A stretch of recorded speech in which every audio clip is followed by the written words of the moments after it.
صحیح بخاری حدیث نمبر 42۔ بسم اللہ الرحمن الرحیم۔ شروع اللہ کے پاک نام سے جو بڑا مہربان نہایت رحم والا ہے۔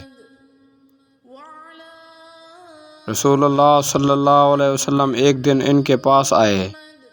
اس وقت ایک عورت میرے پاس بیٹھی تھی۔ آپ صلی اللہ علیہ وسلم نے دریافت کیا یہ کون ہے؟ میں نے عرض کیا فلاں عورت، اور اس کی نماز کے اشتیاق اور پابندی کا ذکر کیا۔